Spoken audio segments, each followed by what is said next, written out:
పసుపు పండుగకు అంతా సిద్ధమైపోయింది. తెలుగు తమ్ముళ్లలో జోష్ కనిపిస్తోంది. ఆహ్వానం ఉన్న వాళ్ళంతా కూడా కడప బాట పడుతున్నారు. టీడీపీ అధికారంలోకి వచ్చాక నిర్వహిస్తోన్న మహానాడును ఘనంగా నిర్వహించేందుకు ఏర్పాట్లు చేశారు నాయకులు. దానికి సంబంధించిన బ్రేకింగ్ ఇది. కడప జిల్లా సీకే దిన్నెలో రేపటి నుంచి 3 రోజుల పాటు ఈ మహానాడు నిర్వహిస్తున్నారు.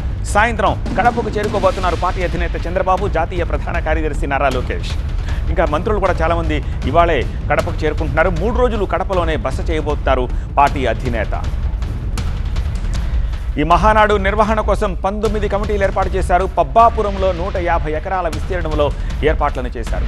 దగ్గరుండి పనులు పర్యవేక్షిస్తున్నారు మంత్రి నిమ్మల రామానాయుడు.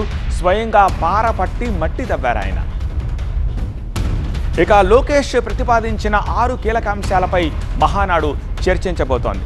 కార్యకర్తే అధినేత, మై టీడీపీ యాప్, తెలుగు జాతి విశ్వఖ్యాతి, స్త్రీ శక్తి, సామాజిక న్యాయం, పేదల ప్రగతి, అన్నదాతకు అండ వంటి అంశాలపై చర్చ సాగబోతోంది. సో రేపు ఎల్లుండి పార్టీ ప్రతినిధుల సభ ఉండబోతోంది. రేపు పార్టీ సంస్థాగత నిర్మాణంపై చర్చ సాగబోతుంది. అధ్యక్ష ఎన్నికకు రేపు నామినేషన్ల స్వీకరణ ఉంటుంది.